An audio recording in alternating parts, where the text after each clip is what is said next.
Boa noite a todas, boa noite a todos. É uma imensa satisfação, uma verdadeira satisfação receber, nesses 3 próximos dias, o evento em homenagem ao professor José Paulo Sepúlveda Pertence, ministro emérito do Supremo Tribunal Federal. As minhas palavras são palavras de boas-vindas, para que vocês sejam bem recebidos nessa casa, que era a casa dele, que esses 3 dias eles sejam bastante representativos para o enaltecimento da memória do professor Sepúlveda Pertence, do ministro emérito Sepúlveda Pertence, e que a gente possa, nesses 3 dias, sob a organização do Instituto Vitor Nunes Leal, sob a presidência do Dr. Pedro Gordilho, e sob a organização da Alumni, com a presença do Ronald e a sua presidência, que faz um trabalho ótimo, belo, diante da Alumni, que vocês possam honrar, com cada palavra, com cada manifestação, a postura democrática de defesa dos preceitos de um Estado de Direito que prezasse pela inclusão e pela democracia. A Alumni, como instituição, sente-se lisonjeada de participar desse momento, de uma pessoa que deixou seu nome na história, tem toda uma trajetória, e aí nesse ponto o Evandro falou de forma belíssima sobre a trajetória, sobre como ele foi professor aqui na UNB, o AI-5, o seu cargo no Ministério Público, todo o trabalho que foi feito ao longo da sua trajetória profissional. É motivo de muito orgulho para a gente poder ter uma pessoa que escreveu uma história tão linda. Nos últimos eventos que eu tive participando do ministro Sepúlveda Pertence, que foi o almoço do IVNL, em que eu tive a oportunidade de escutar a palestra do ministro Dias Toffoli, eu tenho ficado cada vez mais impressionado com o simbolismo dos atos que o cercam, com a sua inteligência, com o carinho que as pessoas se referem a ele. É algo comovente. E eu estava me preparando para vir aqui participar dessa abertura, e eu, no fundo do meu coração, falei, olha, eu já vi tantas pessoas falando tão belamente do ministro Sepúlveda Pertence que vai ser um desafio. Então, eu acabo, como Alumni, pensando também sobre a responsabilidade como instituição, na instituição, que a gente vai ter nesse momento.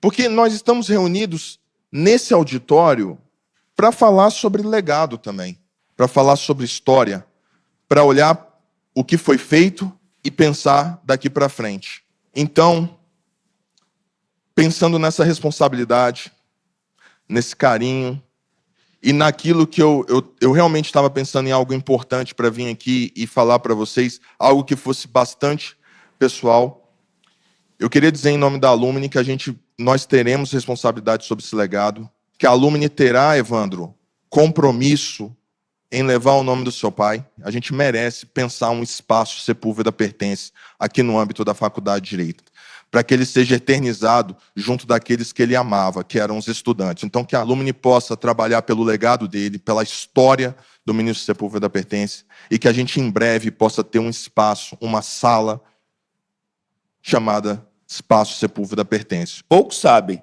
mas a amizade do presidente com meu pai vem do tempo que papai ainda era estudante e estava na Uni. E o presidente Sarney era o líder da Bossa Nova da UDN.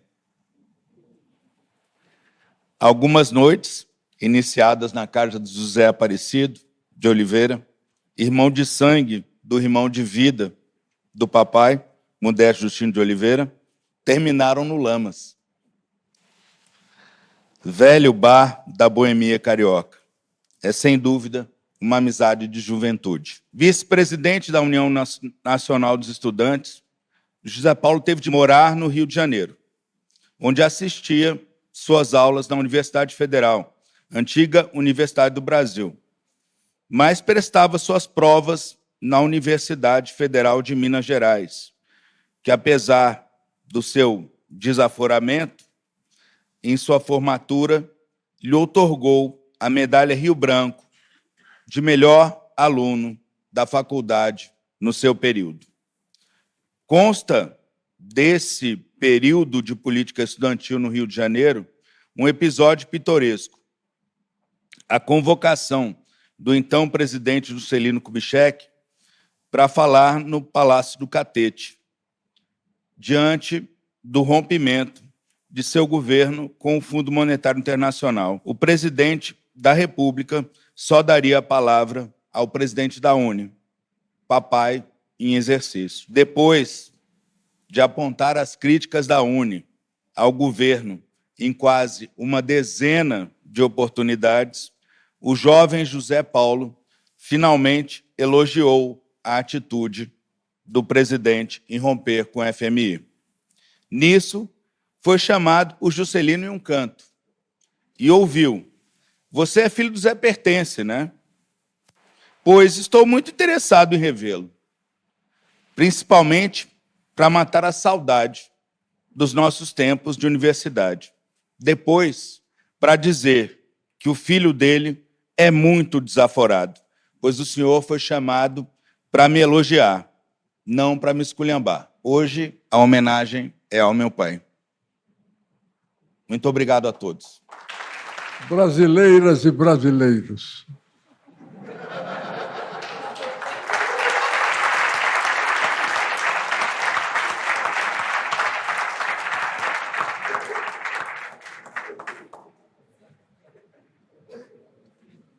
posso dizer que é ainda com uma grande emoção que estou aqui para prestar esta homenagem ao meu querido e velho amigo Zé Paulo Sepúlveda Pertence. É ainda com grande emoção que eu digo algumas palavras participando deste painel. Nós éramos estreitos amigos, como aqui já foi referido pelo seu filho. E aqui uso a palavra no seu significado pleno, como definia Montaigne, de entendimento entre as almas, de fraternidade, de confiança absoluta. E sua ausência é uma presença que me acompanha.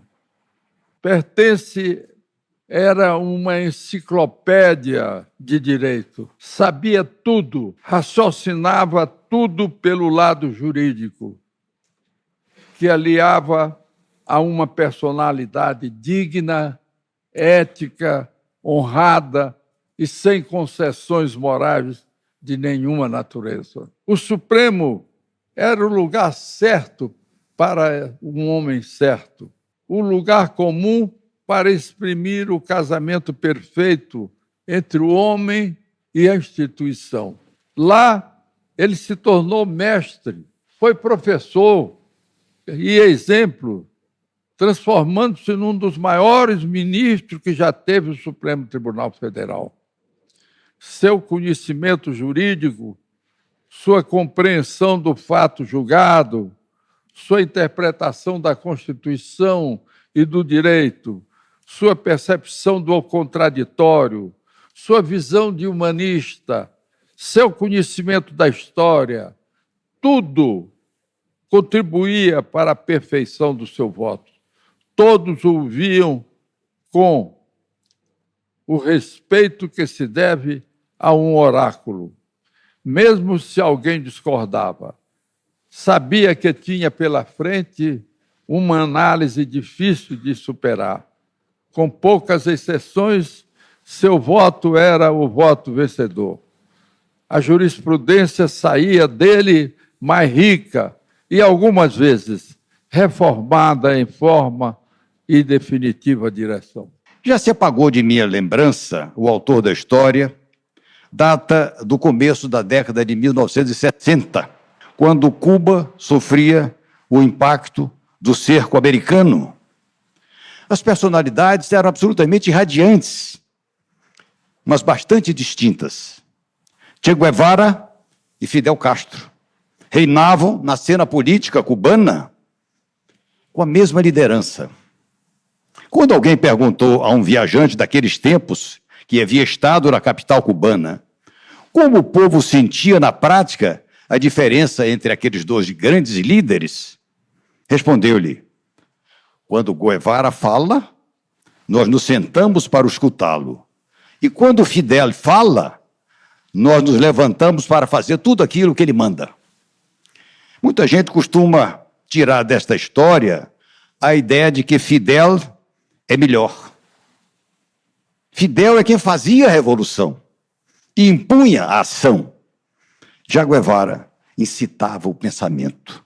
Mas o pensamento era a mola propulsora da revolução e, portanto, a mola propulsora da história.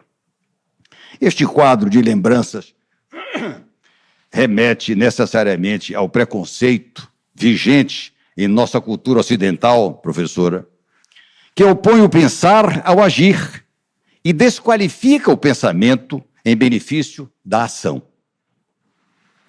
Nossa cultura valoriza a ação, os resultados tangíveis das coisas, mas isso resulta apenas de uma inadvertência, uma visão absolutamente fora de foco. A precedência do pensamento, com o brilho da ideia que ele sugere e que ele contempla, é que logra produzir a indignação. É o pensamento que autoriza, se recolhe aqui, a palavra final de Hobsbawm, já nonagenário, mas sempre um homem de pensamento. Ele diz: não nos desarmemos mesmo em tempos insatisfatórios. A injustiça social ainda precisa ser denunciada, precisa ser combatida. O mundo não vai melhorar sozinho. Esse ensinamento que o pensamento produz e que se mantém em alerta pela ação do próprio pensamento, a nossa geração, que tem no legado do querido e saudoso amigo José Paulo Sepúlveda pertence, um modelo superior de pensar a ser seguido. Caberá o compromisso de manter viva a advertência e de fazer valer tudo que nela se contém, como ele o fez ao longo da sua duradoura, florescente e magnífica passagem em nosso convívio. Muito obrigado a todos. Falar de pertence é fácil e é difícil. É fácil porque, como já viram, é uma das pessoas mais marcantes da nossa história recente. Um homem perfeito. Mas é difícil pela emoção daqueles que tiveram oportunidade de conviver com ele mais de perto. E em 75, logo que me formei, fui trabalhar com ele. Tive essa sorte, levado pelas mãos do Cláudio Lacombe, um saudoso e magnífico advogado. Fui trabalhar com Pertence, com Cláudio, com Pedro Gordilho, meu chefe até hoje aqui, a quem eu rendo todas as homenagens. E aí, nesta oportunidade, o Pertence passou a ser o Zé Paulo, como disse o presidente Sarney. Aquele Zé Paulo que quem o conhece há muito tempo trata dessa forma. E mesmo os mais novos, como o ministro Toffoli, que não tão mais novo, mas que hoje, mas que criou com Pertence também esta ligação muito íntima. E Pertence sempre se preocupou em defender as minorias. Como Procurador-Geral da República, sua atuação foi muito firme. Eu me lembro numa eleição de governadores e prefeitos, onde ele segurou o direito da minoria de ser minoria, de fazer oposição, porque a oposição faz um papel relevante na formação da democracia. E depois, como ministro do Supremo Tribunal Federal e do ministro do Tribunal Superior Eleitoral, prosseguiu nessa linha. Ele foi realmente um exemplo para a sua geração e para todas as demais. Dos seus amigos, e aqui Pedro deu esse testemunho, aos seus netos, que tem no avô um norte para seguir na vida. a sua memória merece sempre ser reverenciada. Como cidadão, como advogado, como chefe do Ministério Público, como juiz e como... Hoje não se pode mais falar chefe de família, né? Do meu tempo podia. Hoje eu acho que ele era um co-chefe de família, porque nós tínhamos ali a doutora Sueli, nossa querida amiga, hein? Mandava assim, mandava nele, e ele fazia que mandava em vocês. Mas era a Sueli, a ele não mandava nada, era só ela. Tá certo. Mas eu agradeço a oportunidade de contribuir para lembrar esta pessoa magnífica. Muito obrigado. A democracia é fruto da cultura. Se ela é fruto da cultura, ela não é um dado da natureza. E nós temos que continuar a cultivar, como fez José Paulo, a democracia e o Estado Democrático de Direito. E, nesse sentido, a Universidade Livre é fundamental ao lado também da imprensa séria e ao lado da magistratura. E Zé Paulo compreendeu isso. Zé Paulo compreendeu isso, aquilo que Ana Arte escreveu em 1972, que tem um prefácio no livro Entre o Passado e o Futuro, magnífico, de Celso Laffer, escrito há 51 anos atrás, no qual eles dizem que a verdade factual estava em jogo, numa época que não se falava em fake news, numa época que não se falava em redes sociais, mas já se desconfiava que uma disputa de narrativas se iniciara. Naquela época, com a Guerra Fria, com o totalitarismo em alguns lugares, enfim, com as desconfianças no liberalismo econômico.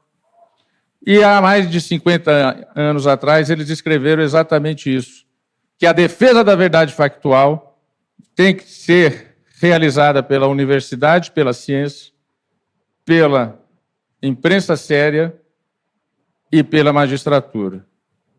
Ora bem, Zé Paulo foi da universidade, Zé Paulo foi do sistema de justiça, primeiro como advogado, antes como estudante, militante, depois como procurador-geral da República, depois como juiz, ministro do Supremo e do Tribunal Superior Eleitoral, e no Supremo Tribunal Eleitoral ele se preocupou com a imprensa. Sim, ele criou o informativo do STF que vinha encartado no Diário Oficial para explicar as decisões do Supremo e facilitar a compreensão dessas decisões.